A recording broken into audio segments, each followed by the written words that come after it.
और अब बात तशहीरी मुहिम की करेंगे। नेशनल कॉन्फ्रेंस के नायब सदर उमर अब्दुल्ला का रोड शो बीरवा में हुआ है। इनके हमरा पार्टी के कई लीडर भी मौजूद रहे। रोड शो नाराबल से शुरू हुआ था और ये बीरवा के मुख्तलिफ इलाकों से गुजरा है। उमर अब्दुल्ला का ये रोड शो काफी अहम माना जाता है क्योंकि उमर अब्दुल्ला ने गुज़िश्ता असेंबली इंतखाबात में बीरवा हल्के से ही असेंबली सीट पर जीत दर्ज की थी। इसी गरज से ये रोड शो वोटरों को अपनी जानिब लुभाने के लिए अहम माना जा रहा है।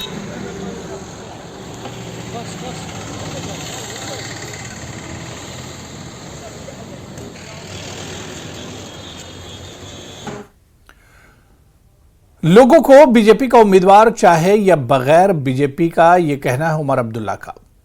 बीजेपी से मुतालिक उमर अब्दुल्ला ने कहा कि जम्मू कश्मीर में बीजेपी का सब कुछ आया है। उन्होंने यहां कोई उम्मीदवार खड़ा नहीं किया बल्कि पीछे से कुछ उम्मीदवारों की हिमायत कर रहे हैं। अपनी पार्टी और पीपुल्स कॉन्फ्रेंस से मुतालिक उमर अब्दुल्ला ने कहा कि यह सब आया है कि उनके तार किससे जुड़े हैं। बात है कि उनके कहने और करने में बहुत फर्क है। अगर वो अपने खुद की बातों को सही मानते तो उन्होंने इस इलेक्शन में खासकर कश्मीर की जो 3 सीटें हैं उनमें अपने उम्मीदवार खड़े किए होते, लेकिन बीजेपी का उम्मीदवार आपको कश्मीर की सीटों पर नहीं मिलेगा। इन्होंने क्या फैसला किया है कि दूसरों की पीछे से जो है दूसरों की हिमायत कर रहे हैं। वजाहत करने की ज़रूरत नहीं है, लोग अच्छी तरह से जानते हैं कि उनकी तार किस तरह से जुड़ी हुई है।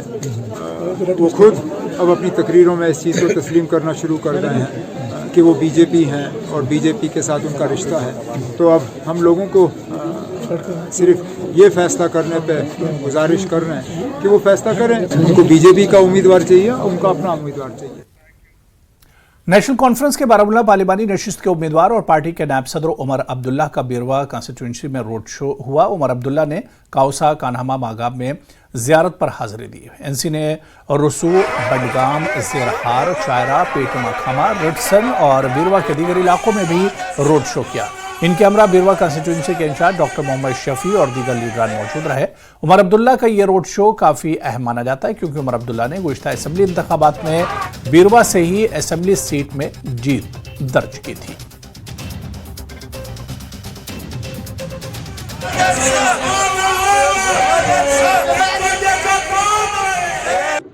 सर, कल सजाद लोन साहब ने आप पे इल्ज़ाम लगाया है कि आपने कहा कि बीजेपी छोड़ दीजिए ना, छोड़ दे,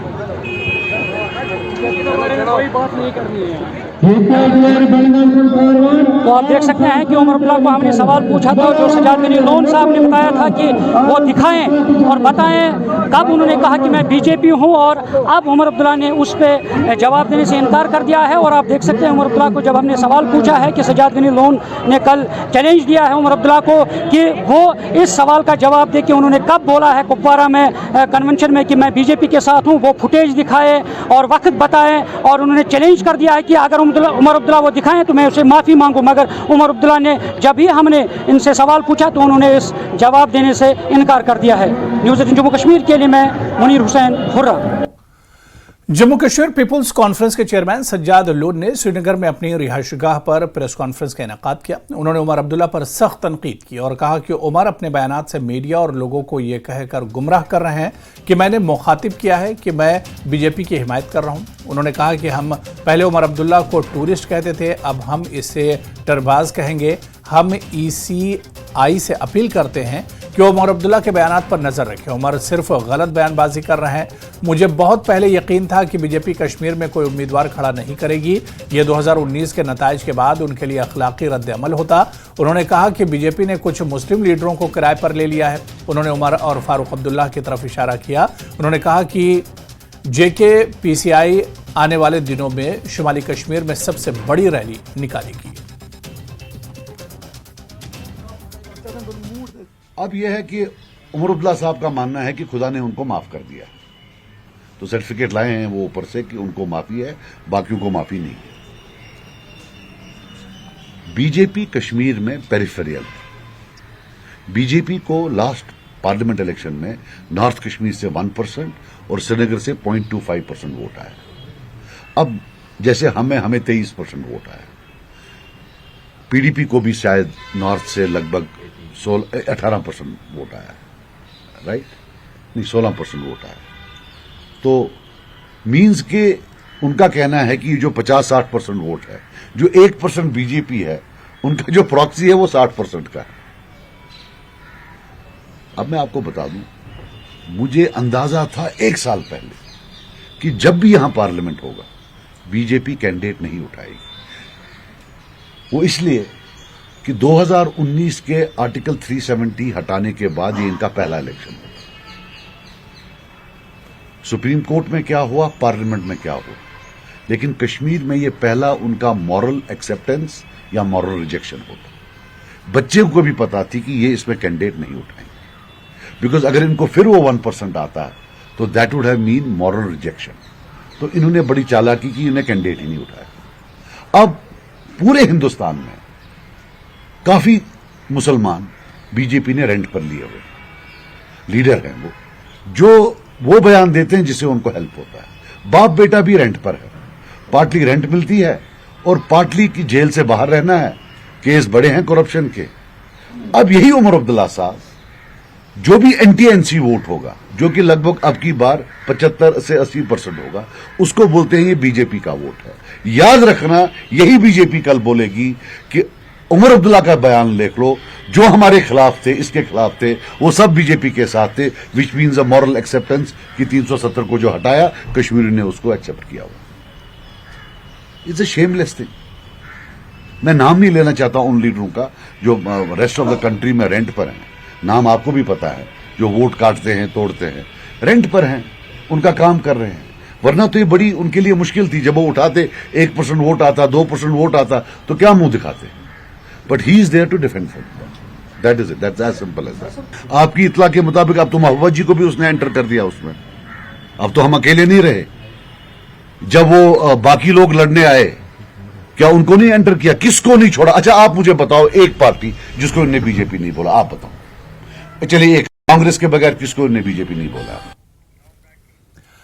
नेशनल कॉन्फ्रेंस के तर्जमान इफराज जान ने सज्जाद लोन की प्रेस कॉन्फ्रेंस पर रद्द-ए-अमल जाहिर करते हुए कहा कि माजी में और हाल ही में ऐसे कई वाकयात सामने आए हैं जिससे सज्जाद लोन और बीजेपी के दरमियान ताल्लुक वाज़ेह होता है।